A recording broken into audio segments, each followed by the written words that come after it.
Hello बच्चों, welcome to spark up classes. तो कैसे हैं आप सब और कैसी चल रही है आप सबकी कंपार्टमेंट एग्ज़ाम की तैयारी। आई होप आप सब बहुत अच्छे होंगे और आप लोग की तैयारी भी बहुत अच्छी चल रही होगी। आज हम इस वीडियो में डिस्कस करने वाले हैं 4th चैप्टर का आपका जो ऑर्गेनिक वाला पार्ट है उसको। तो चलिए हम वीडियो स्टार्ट करते हैं। और ऑर्गेनिक कंपाउंड्स में आपके जितने भी टॉपिक्स दिए हुए हैं उनको हम समझने की कोशिश करते हैं। तो देखिए, पहला सबसे जो टॉपिक है वो है आपका ऑर्गेनिक कंपाउंड्स के बारे में। अब अगर हम ऑर्गेनिक कंपाउंड्स की बात करें तो आपका जितना भी जो लिविंग सिस्टम है, चाहे वो पेड़ हो गया, इवन आपका सेल हो गया, आप खुद भी ऑर्गेनिक कंपाउंड से फॉर्म हो। तो मेनली क्या होता है कि ऑर्गेनिक कंपाउंड्स में हमारे जो है कार्बन जो होता है वो एक दूसरे से अटैच्ड होता है, लेकिन उसके साथ वो कई और एटम के एलिमेंट से अटैच होता है। जैसे कि आपका हो गया ऑक्सीजन, नाइट्रोजन, हाइड्रोजन, और भी बहुत सारे एलिमेंट्स हैं, लेकिन आप मेनली इन तीन को ध्यान में रखिएगा। तो देखिए, organic compounds in which one or more atom of carbon are covalently linked to atom of other element like hydrogen, oxygen and nitrogen। ठीक, ये हुआ हमारा ऑर्गेनिक कंपाउंड। अब नेक्स्ट टॉपिक है हमारा हाइड्रोकार्बन्स के बारे में। अब जैसा आप नाम से ही समझ गए होंगे कि हाइड्रो का यहाँ पे मतलब है हाइड्रोजन और कार्बन से आपका मतलब है कार्बन। तो ऐसे कंपाउंड्स जिनमें आपके कार्बन और हाइड्रोजन प्रेजेंट हो। ठीक, compounds which contain carbon and hydrogen, जैसे एग्जांपल हो गया आपका मीथेन, ईथेन, और भी बहुत सारे हैं। तो देखिए, अब ये जो हमारा हाइड्रोकार्बन है उसको हमने डिवाइड किया हुआ है सैचुरेटेड हाइड्रोकार्बन्स में और अनसैचुरेटेड हाइड्रोकार्बन्स में। अब ये सैचुरेटेड हाइड्रोकार्बन्स क्या होते हैं? तो अगर सैचुरेटेड हाइड्रोकार्बन्स की बात करें तो हमारे जो कार्बन कंपाउंड्स होते हैं उनमें क्या होता है कि जो कार्बन्स एक दूसरे से अटैच्ड होते हैं उनमें सिर्फ आपका सिंगल बॉन्ड ही प्रेजेंट होगा, उनको हम बोलते हैं सैचुरेटेड हाइड्रोकार्बन्स। और अगर वहीं पे हम बात करें अनसैचुरेटेड हाइड्रोकार्बन्स की तो उनमें क्या होगा कि आपका कार्बन्स जो होंगे, जो भी प्रेजेंट होंगे उस कंपाउंड्स में, वो एक दूसरे से या तो डबल बॉन्ड या फिर ट्रिपल बॉन्ड से अटैच्ड होंगे। इनको हम बोलते हैं अनसैचुरेटेड हाइड्रोकार्बन्स। ठीक, अब देखिए, saturated hydrocarbons in saturated compound the balance of all the carbon atom are satisfied by single bond between them. इसमें क्या होगा, आपका सिंगल बॉन्ड प्रेजेंट होगा। ठीक, और अनसैचुरेटेड हाइड्रोकार्बन्स की बात करें तो इसमें क्या होगा, in unsaturated compounds the valency of all the carbon atoms are not satisfied by single bond, they form double और triple bond between carbon atoms. ठीक, ये हुआ हमारे अनसैचुरेटेड हाइड्रोकार्बन्स। ठीक, अब नेक्स्ट आता है आपका स्ट्रेट चेन कंपाउंड्स। तो इसमें क्या होगा, आपका जो कार्बन है वो आपका स्ट्रेट लाइन में ही अटैच्ड होगा। ठीक, जैसे हो गया आपका नॉर्मल ब्यूटेन, तो उसमें क्या होगा, आपका CH3 CH2 CH2 CH3। तो आप यहाँ पे क्या देख रहे हैं कि हमारे जो कार्बन है वो एक स्ट्रेट चेन में है। ऐसे कंपाउंड्स को हम बोलते हैं straight chain compounds, the compounds which contain straight chain of carbon atom. ठीक, अब नेक्स्ट है हमारा ब्रांच चेन कंपाउंड्स। तो उसमें क्या होगा कि आपके जो कार्बन के चेन्स होंगे उसमें आपकी ब्रांच प्रेजेंट होंगी। तो क्या होगा, those compounds which are branch, जैसे एग्जांपल हो गया आपका CH3 CH2 CH2 CH अब CH3 एंड यहाँ पे CH3। तो आप यहाँ पे क्या देख रहे हैं कि आपके CH3 की एक जो आपका ये मेन चेन है उसमें क्या है, CH3 की एक ब्रांच अटैच्ड है। ठीक, ये होते हैं आपके ब्रांच चेन कंपाउंड्स। और नेक्स्ट है आपका रिंग कंपाउंड्स, या फिर इनको हम बोलते हैं क्लोज चेन कंपाउंड्स। ठीक, तो इसमें क्या होगा कि आपके जो कार्बन एटम्स होते हैं वो आपके साइकिल के फॉर्म में प्रेजेंट होते हैं। ठीक, cycle compounds are close chain या फिर रिंग कंपाउंड्स। एग्जांपल आपका साइक्लोहेक्सेन, साइक्लोब्यूटेन, और बहुत ही फेमस एग्जांपल आपका बेंजीन। इसमें क्या होगा, आपका 6 जो कार्बन्स होते हैं वो आपके डबल बॉन्ड से अटैच्ड होते हैं। ठीक, और एक एक जो कार्बन होगा वो आपका हाइड्रोजन से अटैच होगा और एक दूसरे से अटैच होगा। ये होता है आपका बेंजीन का स्ट्रक्चर। आई होप इतनी चीज़ें आपको समझ में आई होंगी अभी तक जितना भी हमने आपको बताया। और ये टॉपिक बहुत ही इजी है, आप इनके नाम से ही इनकी जो डेफिनेशन है वो आप लिख सकते हो अपने एग्जाम में। ठीक, अब चलिए हम नेक्स्ट टॉपिक पे बढ़ते हैं जो कि हमारा होमोलॉगस सीरीज। तो इस सीरीज में क्या होता है कि आपका कोई भी जो कार्बन चेन होगा, ठीक, उसमें क्या होगा, जो फंक्शनल ग्रुप्स होते हैं वो एक हाइड्रोजन को हटा के क्या करेंगे, यहाँ पे आपका एक CH2 ऐड कर देंगे। ठीक, अब देखिए जो भी ये जो आपकी होमोलॉगस सीरीज है उसमें हम जो कॉन्सिक्यूटिव जो कंपाउंड्स लेंगे उसमें क्या होगा, आपका जो कंपाउंड है वो एक CH2 ग्रुप से नेक्स्ट वाला जो है अटैच होगा। जैसे हम आपको इसको एग्जांपल के थ्रू समझा देते हैं। यहाँ पे हमने लिया है CH4 मीथेन और यहाँ पे इसका जो होमोलॉगस है वो है हमने लिया है C2H6। अब इसमें आप क्या करेंगे, CH4 में जब CH2 ऐड करेंगे तो क्या हो जाएगा हमारा C2H6। मतलब कि आपकी जो ये सीरीज है होमोलॉगस सीरीज उसमें आपका सिर्फ एक CH2 का जो है डिफरेंस होगा। ठीक, देखिए इस series of the compound in which the same functional group substitute hydrogen in A carbon chain. ठीक, ये हुआ आपका एग्जांपल जिसमें आपका मीथेन और इथेन आपका एक होमोलॉगस सीरीज है। ठीक, अब नेक्स्ट है आपका आइसोमेरिज्म।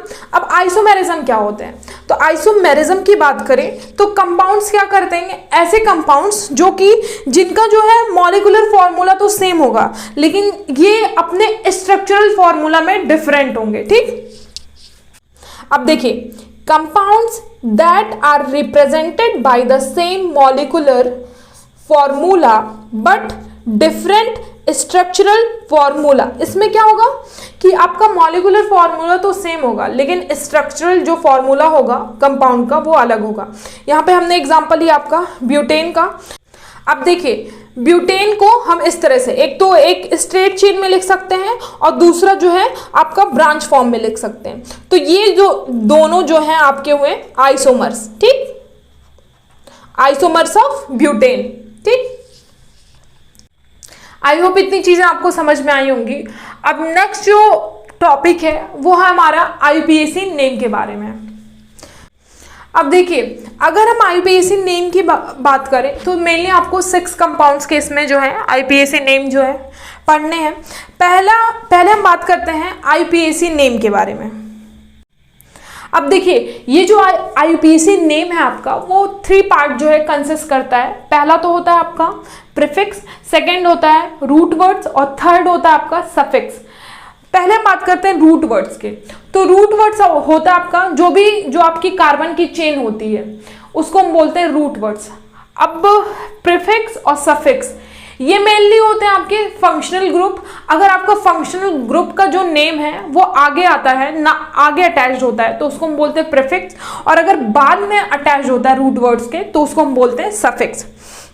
अब देखिए रूट वर्ड्स में जितने भी आपके जो नंबर ऑफ कार्बन्स होंगे उनके बेसिस पे हमने उनको नाम दिए हुए हैं। जैसे अगर आपका 1 कार्बन है तो उसको हम बोलते हैं मेथ, 2 कार्बन है तो एथ, 3 कार्बन है तो प्रोप, 4 कार्बन है तो ब्यूट, 5 कार्बन है तो पेंट, 6 कार्बन है तो हेक्स और 7 कार्बन है तो हेप्ट, और अगर आपका 8 कार्बन है तो उसको बोलते हैं ऑक्ट, और अगर 9 कार्बन है तो उसको बोलते हैं नन, और 10 कार्बन है तो उसको बोलते हैं हम डेक। ठीक, अब जो ये आपके प्रीफिक्स और सफिक्स मेन मतलब उनमें तो आपका फंक्शनल ग्रुप होता है तो उनको भी हम अलग अलग नाम से जानते हैं। तो चलिए उसको जान लेते हैं, जिससे अगर कोई कंपाउंड दिया है तो उसका IUPAC नेम जो है लिखने में आपको इजी हो जाए।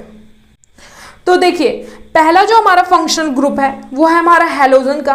तो इसका हम प्रीफिक्स या सफिक्स लिख सकते हैं क्लोरो, ब्रोमो या फिर आइडो। क्लोरो Cl के लिए, ब्रोमो Br के लिए और आइडो I के लिए। ठीक, अब इसका हमने एग्जांपल लिया है CH3 CH2 CH2 Cl। तो उसको हम क्या बोलेंगे, यहाँ पे आपको जो क्लोरो है वो एज ए प्रीफिक्स यूज हुआ है तो उसको हम बोलेंगे क्लोरो प्रोपेन। क्यों प्रोपेन क्यों बोला, क्योंकि इसमें जो रूट वर्ड है वो आपका 3 कार्बन का है जो मेन चेन है। ठीक, इसी वजह से इसको हम बोलेंगे प्रोपेन। अब सेकेंड आपका अल्कोहल, तो इसके लिए जो सफिक्स यूज करते हैं हम वो यूज होता है हमारा ऑल। ठीक, अभी एग्जांपल आपका CH3 CH2 OH। तो मेन चेन में आपकी कितनी कार्बन है, 2, एक तो ये हो गया और दूसरा ये हो गया। ठीक, तो उसको हम बोलेंगे इथेनॉल। ठीक, थर्ड आपका एल्डिहाइड जिसके लिए हम यूज करते हैं ए अल, ठीक। और इसको जो हम रिप्रेजेंट करते हैं एल्डिहाइड को, वो होता है आपका CHO ग्रुप। अब इसका एग्जांपल है CH3 CH2 CH2 CHO। अब देखिए ये जो CHO ग्रुप का आपका कार्बन है उसको भी हम मेन चेन में इंक्लूड करेंगे, ठीक। इसी वजह से ये हो गया आपका first, second, third and fourth. अब यहाँ पे आप क्या देख रहे हैं, 4 कार्बन है, किसको लेके, ये जो आपका मेन जो फंक्शनल ग्रुप है उसके कार्बन को लेके। इसी वजह इसका जो नाम हुआ वो हुआ आपका ब्यूटेनल, ठीक। अब नेक्स्ट है आपका कीटोन, इसको रिप्रेजेंट करते हैं हम CO से और इसके लिए यूज करते हैं हम ओन, ठीक। जैसे ये हो गया आपका एग्जांपल CH3 CO CH3। अब यहाँ पे भी आपका 3 कार्बन हुआ, एक तो ये हुआ, सेकंड ये और थर्ड ये, तो इसके लिए हम यूज करेंगे प्रोपेनोन, ठीक। नेक्स्ट है आपका कार्बोक्सिलिक एसिड, जिसके लिए हम यूज करते हैं कार्बोक्सिलिक एसिड का आप एक बार ग्रुप का जो रिप्रेजेंटेशन है वो देख लिए। इसको हम रिप्रेजेंट करते हैं COOH से, और इसके लिए जो यूज करते हैं हम सफिक्स वो होता है आपका oic acid. Example CH3 CH2 COOH। अब देखिए इसमें भी ये जो आपका फंक्शनल ग्रुप में आपका जो कार्बन है उसको भी हम मेन चेन में कंसीडर करेंगे, तो इसी वजह से इसका नाम हो गया आपका प्रोपेनोइक एसिड, ठीक। एक बार इस चीज को मैं आपको फिर से बता देती हूँ। पहला हमारा हैलोजन है, जिसके लिए हम प्रीफिक्स यूज करेंगे क्लोरो ब्रोमो आइडो। सेकेंड है आपका अल्कोहल, जिसके लिए हम सफिक्स यूज करेंगे अल। और थर्ड है आपका एल्डिहाइड, इसको रिप्रेजेंट करते हैं हम CHO ग्रुप से, जिसके लिए हम यूज करते हैं अल। सॉरी, अल्कोहल के लिए ऑल होता है और एल्डिहाइड के लिए अल होता है, ठीक। अब इसमें हमने आपको एक और बताई बात कि ये जो मेन जो कार्बन चेन होती है उसमें हम CHO ग्रुप के भी कार्बन को इंक्लूड करते हैं। और नेक्स्ट हमने बताया आपको कीटोन के बारे में, जिसके लिए हम सफिक्स यूज करते हैं ओन, और इसका भी कार्बन आपका मेन चेन में इंक्लूड किया जाता है, ठीक। अब नेक्स्ट हमने आपको बताया कार्बोक्सिलिक एसिड के बारे में, जिसके लिए हम यूज करते हैं ओइक एसिड, और इसके फंक्शनल ग्रुप के कार्बन को भी हम मेन चेन में कंसीडर करेंगे, ठीक। अब जो नेक्स्ट है वो आपका ट्रिपल और डबल बॉन्ड के लिए। तो डबल बॉन्ड के लिए हम यूज करते हैं इन, और ट्रिपल बॉन्ड के लिए यूज करते हैं हम आइन, ठीक। देखिए जैसे हमने एग्जांपल लिया है CH3 CH2 CH double bond CH2। अब देखिए नंबरिंग हम आपके इस कार्बन से करेंगे, इधर से जो डबल बॉन्ड वाला है उससे, ठीक। 1 2 3 4 ये वाली नंबरिंग को हम कंसीडर नहीं करेंगे, तो इसी वजह से यहाँ पे 4 कार्बन है, तो ये हो गया आपका ब्यूटीन। और नेक्स्ट है आपका नेक्स्ट आयन का एग्जांपल है ट्रिपल बॉन्ड वाला, जिसके लिए फिर से नंबरिंग हम इधर ही से करेंगे 1 2 3 4, और ये हो जाएगा आपका ब्यूटाइन, ठीक। आई होप इतनी चीज़ें आपको समझ में आई होंगी। अब नेक्स्ट जो पार्ट है वो है हमारा chemical properties of carbon compounds के बारे में।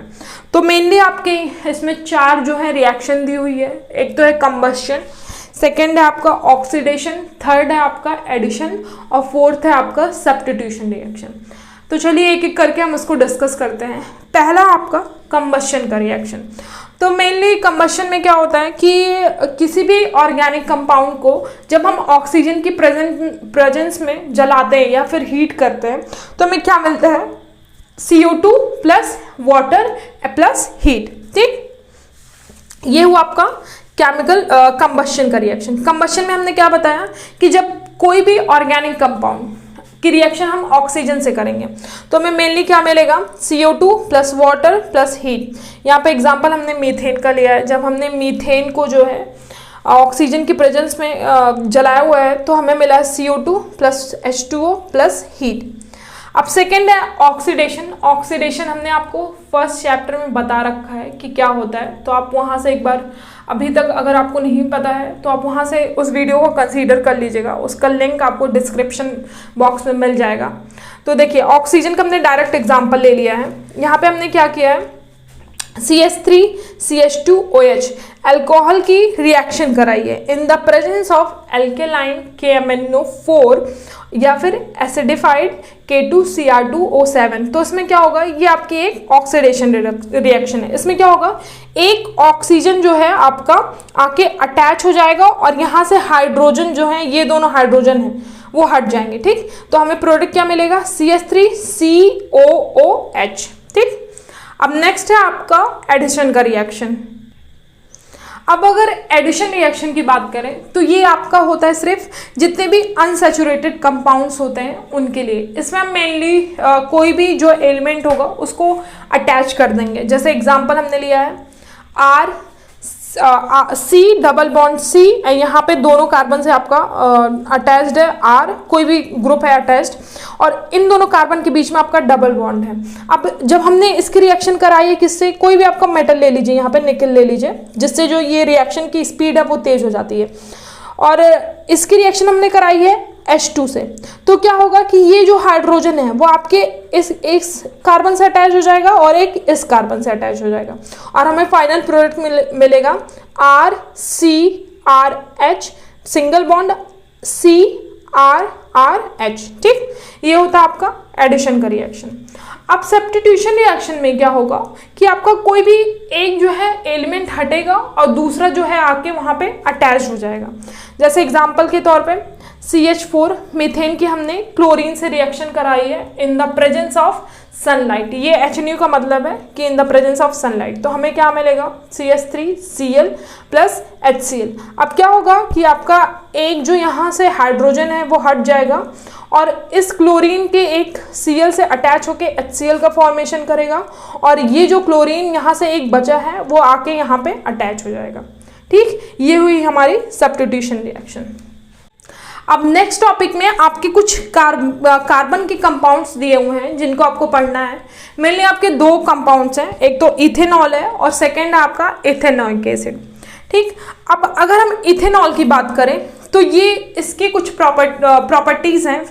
जैसे पहली जो आपकी प्रॉपर्टी है वो ये है कि ये जो होता है रूम टेम्परेचर में आपका लिक्विड फॉर्म में होता है, और इसको हम अल्कोहल भी बोलते हैं। ठीक, और थर्ड जो प्रॉपर्टी है वो ये है कि हम इसको मेडिसिन के रूप में यूज़ करते हैं। जैसे बहुत सारी कफ सिरप्स जो होती हैं या फिर अदर जो मेडिसिन हो गई, और एक होता है आपका टिंचर आयोडीन, इसमें भी आपका इथेनॉल का यूज़ होता है। ठीक, और ये जो होता है वाटर में बहुत ही अच्छे तरीके से सॉल्युबल हो जाता है, घुल जाता है। ठीक, तो देखिए पहली आपकी क्या हुई प्रॉपर्टी कि liquid at room temperature, second हुई कि कॉमनली कॉल्ड अल्कोहल, और थर्ड हुआ use in medicine such as tincture iodine, cough syrup and many tonics, और फोर्थ है आपका सॉल्युबल इन वाटर। ठीक, अब आपका जो नेक्स्ट पार्ट है वो इथेनॉल के कुछ रिएक्शंस दिए हुए हैं, तो चलिए उनको एक एक करके डिस्कस करते हैं। फर्स्ट जो रिएक्शन है वो रिएक्शन विद आपका सोडियम है। तो देखिए जब हम इथेनॉल की सोडियम से रिएक्शन कराते हैं तो यहाँ से एक जो हाइड्रोजन होगा वो आपका हट जाएगा और H2 गैस आपका इस रिएक्शन में इवॉल्व होगा, और जो हाइड्रोजन हटा है वहाँ पे आके आपका सोडियम अटैच हो जाएगा। ठीक, अब इस रिएक्शन को बैलेंस करने के लिए यहाँ पे दो दो आपके मॉलिक्यूल्स होंगे इसके।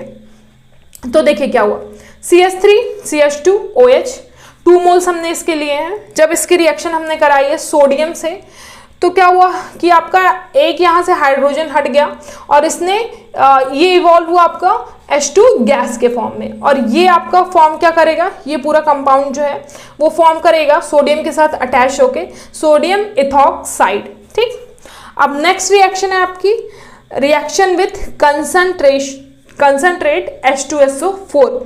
तो जब हम इथेनॉल की कंसंट्रेट H2SO4 से रिएक्शन कराते हैं तो ये आपका अनसैचुरेटेड कंपाउंड का फॉर्मेशन करता है। तो देखिए यहाँ पे क्या होगा, आपका यहाँ से एक OH निकलेगा और इस कार्बन से आपका एक हाइड्रोजन निकलेगा जो कि फॉर्म करेगा आपका वाटर का, और ये इन दोनों कार्बन के बीच में आपका डबल बॉन्ड आके अटैच हो जाएगा। ठीक, तो देखिए CH3 single bond CH2OH in the presence of hot concentrate H2SO4, और यहाँ पे टेम्परेचर आपका 443 केल्विन होता है, तो फॉर्म करेगा आपका CH2 double bond CH2 ethene का प्लस वाटर। ठीक, आई होप ये दोनों रिएक्शन पार्ट आपको समझ में आया होगा। अब नेक्स्ट है आपका इथेनोइक या फिर एसिटिक एसिड के बारे में। तो देखिए इथेनोइक एसिड्स की बात करें तो इसमें एनसीईआरटी में आपकी कुछ पॉइंट्स दिए हुए हैं। पहला जो आपका पॉइंट है इसको हम कॉमनली बोलते हैं, हमने आपको बता दिया, एसिटिक एसिड। और सेकेंड है कि 5 to 8% इसका सोल्यूशन फॉर्म जो होता है उसको हम बोलते हैं विनेगर, ठीक। और थर्ड आपका हमने यहाँ पे लिखा नहीं है लेकिन आपकी एनसीईआरटी में दिया हुआ है कि इसका जो मेल्टिंग पॉइंट होता है वो बहुत कम होता है, लगभग 290 केल्विन के आसपास होता है, जिसकी वजह से ये जो होता है सर्दियों के दिनों में जो है जम जाता है, इसीलिए इसको हम बोलते हैं ग्लेशियल एसिटिक एसिड, ठीक। ये हुआ आपका थर्ड पॉइंट। अब इसकी भी रिएक्शन की कुछ पार्ट्स दिए हुए हैं, जैसे पहला जो रिएक्शन है वो रिएक्शन विद अल्कोहल है। तो जब हम इसकी अल्कोहल के साथ रिएक्शन कराते हैं तो फॉर्म होता है आपका ईस्टर का प्लस वाटर का। तो देखिए एग्जांपल, CH3COOH प्लस CH3CH2OH। जब हमने इन दोनों की रिएक्शन कराई तो क्या हुआ कि आपका अल्कोहल का आपका OH और यहाँ पे CH3COH एसिटिक एसिड का आपका हाइड्रोजन फॉर्म करेगा वाटर का, और ये दोनों जो है आपके, ये दोनों ग्रुप आपके सिंगल बॉन्ड से अटैच होके ईस्टर का फॉर्मेशन करेंगे।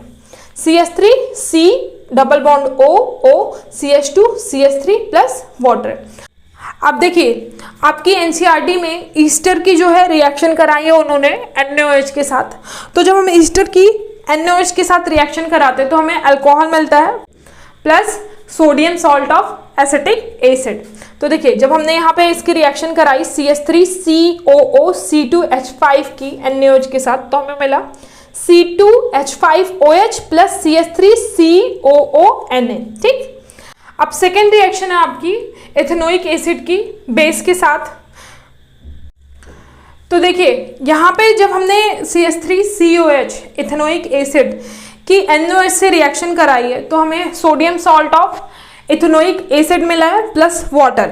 CH3COOH plus NaOH gives CH3COONA plus water, ठीक। अब नेक्स्ट रिएक्शन है आपकी reaction with carbonates and hydrogen carbonates. अब जब हम एसिटिक एसिड की कार्बोनेट या फिर हाइड्रोजन कार्बोनेट के साथ रिएक्शन कराते हैं तो हमें क्या मिलता है, हमें मिलता है sodium salt of acetic acid plus water plus CO2। तो देखिए CH3COOH acetic acid react with carbonate Na2CO3 gives CH3COONA sodium salt of acetic acid plus H2O water plus CO2 gas, ठीक। अब आपकी सेम रिएक्शन इसकी hydrogen carbonate के साथ होती है। कैसे? जब हम एसिटिक एसिड CH3COOH की रिएक्शन कराते हैं NaHCO3 हाइड्रोजन कार्बोनेट से तो हमें क्या मिलता है CH3COONA sodium salt of acetic acid plus water plus CO2। उम्मीद करते हैं आज के क्लास की आपको सारी चीज़ें समझ में आई होंगी। इसी के साथ मिलते हैं हम आपसे नेक्स्ट वीडियो में नए टॉपिक के साथ। Thank you.